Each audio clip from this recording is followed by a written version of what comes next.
ஸ்ரீமதே ராமானுஜாய நமஹ. ஸ்ரீ பாலதன்வி குரவே நமஹ. ஸ்ரீமத் வரவரமுனையே நமஹ.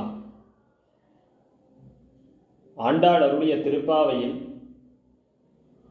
தன்னுடைய தோழிமார்களாக கோபிகளையெல்லாம் ஆண்டாள் எழுப்பக்கூடிய பிரகரணங்களை நாம் அனுபவித்துக் கொண்டு வருகிறோம். அதில் ஓரொரு பாசுரத்திலேயும் என்னென்ன ஆச்சரியமான உட்பொருள்கள் எல்லாம் அமைந்திருக்கின்றன.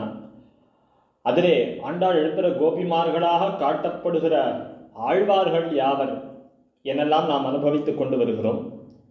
இன்றைய தினம் 10வது பாசுரமாகிற நோற்றுச்சுவர்க்கம் என்கிற பாசுரத்தினுடைய உட்பொருள்களை அனுபவிக்கவிருக்கிறோம். இப்பாசுரத்திலே காட்டப்படுகிற உத்தமமான அதிகாரி யார், அதன் மூலமாக ஆண்டாள் எழுப்பக்கூடிய ஆழ்வார் யார் என்று நாம் அனுபவிக்கவிருக்கிறோம். நோத்து சுவர்க்கம் புகுகின்ற அம்மனாய் அப்படின்னு முதல்ல ஒரு விழி காட்டுறான். அடுத்தது கடைசியாக அருங்கலமே அப்படின்னு விழிக்கிறான். ஆக நோத்து சுவர்க்கம் புகுகின்ற வம்மனாய் அருங்கலமே அப்படின்னு 2 விஷயம். இந்த அருங்கலம் அப்படிங்கிற விஷயத்துக்கு 2 அர்த்தங்கள் உண்டு. கலம் அப்படின்னா பாத்திரம்னு ஒரு அர்த்தம், பூஷணம் ஆபரணம்னு ஒரு அர்த்தம். இப்போ பாத்திரம்ங்கிற அர்த்தத்தில் பார்த்தா அருங்கலமே எம்பெருமானுடைய கிருபையை பெறுவதற்குரியதான பாத்திரமே. நம்ம சேவிக்கிறோமே, தினந்தோறும் சேவிக்கிறோமே, ஸ்ரீசைலேஷ தயாபாத்திரம். மணவாள மாமுனிகள் ஸ்ரீசைலேஷர்னு சொல்லும்படியான திருவாய்மொழி பிள்ளை ஆச்சாரியருடைய தயை, அவருடைய கருணைக்கு ஏற்ற கலமாக இருக்கிறவர், அவர் கருணையெல்லாம் நிரம்பின பாத்திரமாக இருக்கிறவர் அப்படின்னு தானே அதுக்கு அர்த்தம்.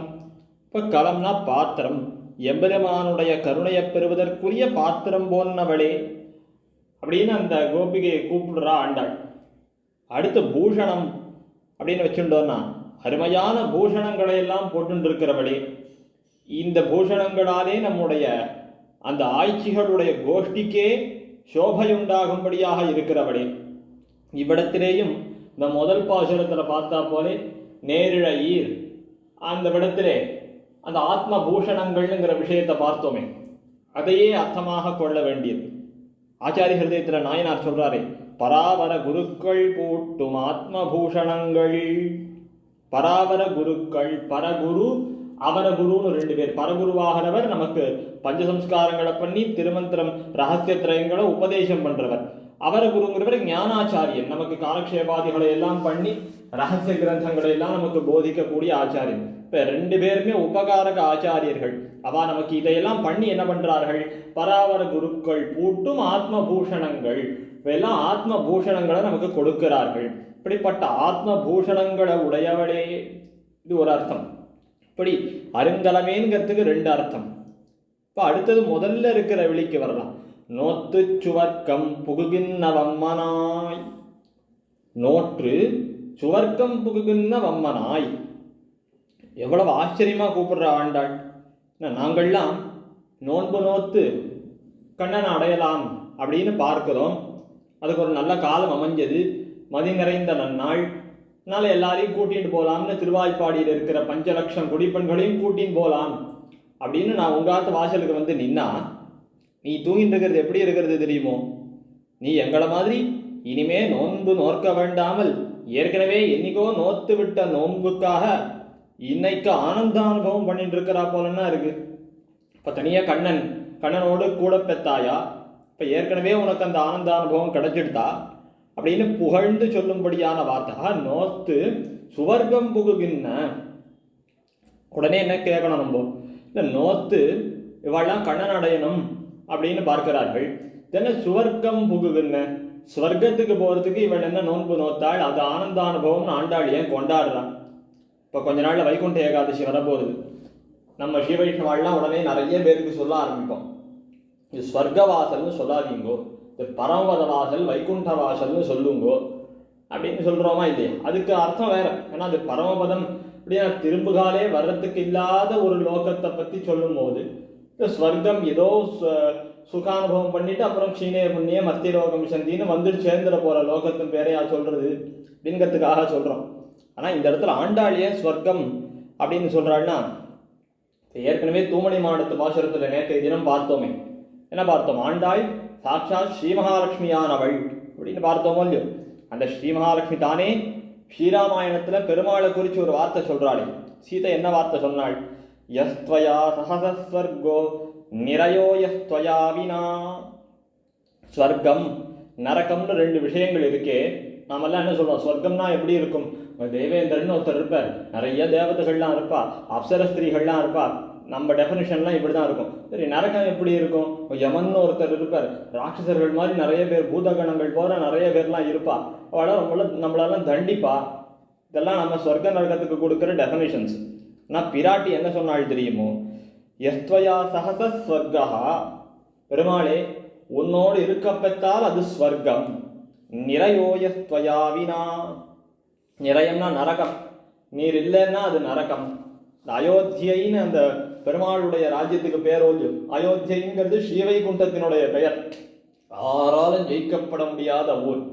அப்படிப்பட்ட அயோத்தியிலே நீர் என்ன தனியா விட்டுட்டு காட்டுக்கு போறீர்னு சொன்னால் அது ஸ்ரீவைகுண்டத்தினுடைய பெயரை கொண்ட நகரமாகவே இருந்தாலும் அது நரகம், நரகத்துக்கு சமானம்.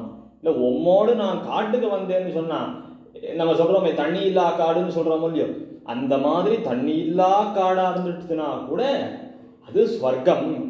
அப்போ உன்னோடு சேர்ந்திருக்க பெற்றால் ஸ்வர்க்கம். அந்த மாதிரி சுவர்க்கம் புகுகுன்னா, இப்படி ஏற்கனவே கண்ணனிடத்திலிருந்து கைங்கரிய பிரார்த்தனையை பெற்றுட்டு அவனுக்கு நல்லா பரிச்சரிய பண்ணிட்டியா நீ அப்படின்னு கேட்கிறா இந்த இடத்துல ஆண்டாள். இப்படி இதெல்லாம் தோன்றது. இப்படிப்பட்ட அதிகாரி யார் அப்படின்னு பார்த்தால் நாயனார் ரொம்ப ஆச்சரியமா ஆச்சாரிய ஹிருதயத்தில் காண்பிக்கிறார். சாஸ்திரிகள் தெப்ப கையலை போலே இரண்டையுமிடுக்கி பிறவி கடலை நீந்த சாரஜர் விட்டத்தில் இருப்பாரை போலே இருகையும் விட்டு கரைகுருகுங்கால விண்ணுவர்கள். சூர்ணைக்கு என்ன அர்த்தம் அப்படின்னா, ரெண்டு அதிகாரிகளை பத்தி சொல்றார். சாஸ்திரிகள், சாஸ்திரிகள்னா சாஸ்திரத்துல ஊத்தத்தோடு இருக்கிறவா. சாஸ்திரத்துல வேத வேதாந்தங்கள் சொல்லப்பட்ட அனுஷ்டானங்கள்ல தான் கர்மானுஷ்டானங்களை கடைபிடிக்கிறவா. அப்படிப்பட்டவர்கள் தெப்ப கையறை போலே இரண்டையும் இடுக்கி வா பகவத் கிருப்பையும் பிடிச்சுப்பா. அந்த பகவத் கிருப்பையை அடையறதுக்கு நானும் ஏதாவது கர்மானுஷ்டானம் உபாயனுஷ்டானம் பண்ணணும் அப்படின்னு அவ தெப்பத்தை பிடிச்சுண்டு இன்னொரு கையால நீச்சல் அடிக்கிறவாள மாதிரி இப்படி இருக்கிறவா சாஸ்திரிகள். அடுத்து பகவத் கிருபையும் பிடிச்சுண்டு ஆனா என்னுடைய கர்மானுஷ்டானத்தையும் பண்ணிதான் அந்த பகவத் கிருபையை சம்பாதிக்கணும் அப்படிங்கிறா போல இருக்கிறவர்கள். சாரஜர், அவதான் சாரதமமான அர்த்தம். இந்த வேத சாஸ்திரம் இத்தனையும் படிச்சவா இத்த பண்ணிட்டு இருக்கா. இதனுடைய சாரதமமான அர்த்தமாகிற திருமந்திரார்த்தம் கை புகுந்தவர்கள். அவள் எப்படிப்பட்டவர்கள்? விட்டத்தில் இருப்பாரை போலே, அது தெப்பத்தில் ஏறி உக்காந்துட்டவாளை போல ரெண்டு கையையும் விட்டுட்டு கரை குறுகும் காலம் என்னவர்கள். இந்த கூவிக்கொள்ளும் காலம் இன்னும் குறுகாதோன்னு ஆழ்வார். அந்த கரை குறுகும் காலம் என்னவர்கள். அப்படி அந்த ரெண்டு கையும் அவ விட்டுட்டு இந்த திருமந்திரார்த்தத்தையே தியானித்திருந்து என்னைக்கு எம்பெருமானுடைய கைங்கரிய நமக்கு கிடைக்கும், சர்வசேஷியான நாராயணனுக்கு என்னைக்கு நான் எல்லா அடிமைகளும் செய்ய பெறுவேன் என்ன இருக்கக்கூடியவர்கள்.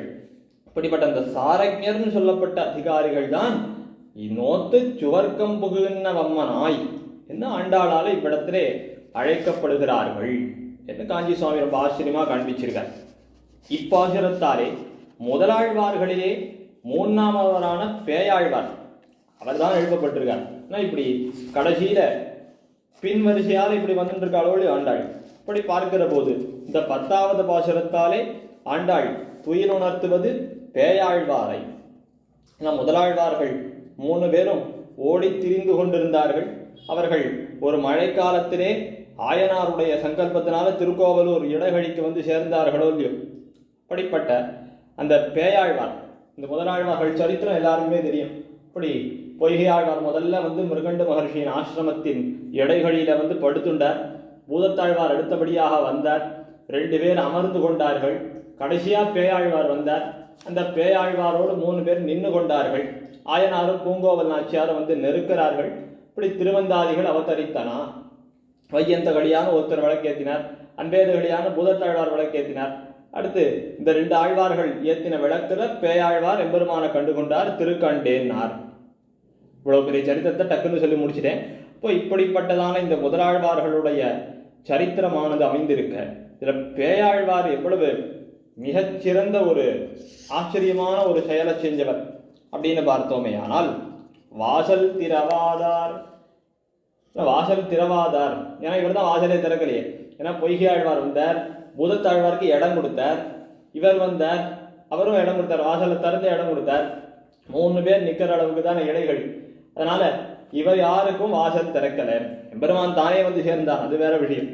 அப்படி இன்னும் ஆச்சரியமா சொல்லணும்னா, நோத்து சுவர்க்கம் புகுகின்ற மற்ற 2 ஆழ்வார்களும் நெருக்கிறது ஆழ்னார் யார் அப்படின்னு தெரிஞ்சுக்கணுங்கிறதுக்காக விளக்கேத்தினார்கள்.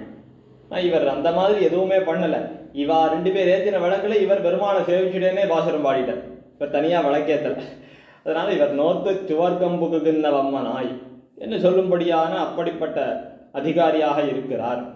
அருங்கலமே, எம்பெருமானுடைய கிருபையை ரொம்ப அருமையாக பெற்றுட்ட சத்பாத்திரம். எம்பெருமான நேரே சேவிச்சுட்டாரு. திருக்கண்டே முதல்ல பிராட்டியை பார்த்துட்டு அதுக்கப்புறம் பெருமாளை பத்தி சொல்றாரோ இல்லையோ. இப்ப அருங்கலம், எம்பெருமான் கிருபையை மிக அருமையாக பெற்றுக்கொண்ட சத்பாத்திரமாக இருக்கிறவர் என்ன ஆச்சரியமாக காஞ்சி சுவாமி அருள் செய்திருக்கிறார். அடுத்த பாசுரத்திலே இவருக்கு முற்பட்டவரான பூதத்தாழ்வாரை ஆண்டாள் எவ்வாறு துயிலுணர்த்துகிறாள் என்பதனை நாளை தினம் அனுபவிப்போம். நோத்து சுவர்க்கம் புகுகின்ற வம்மனாய் மாத்தமும் தாராரோ வாசல் திறவாதார் நாத்தத்துழாய் முடி நாராயணன் நம்மால் போத்தப்பறை தரும் புண்ணியனால் பண்டொரு நாள் கூத்தத்தின் வாய் வீழ்ந்த கும்பகர்ணனும் தோத்துமுனக்கே பெருந்துயில்தான் தந்தானோம் ஆத்தவனந்தருடையாய் அருங்கலமே தேத்தமாய் வந்து திரவேலோர் எம்பாவாய். ஆழ்வார் திருவடிகளே சரணம், ஆண்டாள் திருவடிகளே சரணம், எபெருமானார் திருவடிகளே சரணம், ஜீயர் திருவடிகளே சரணம்.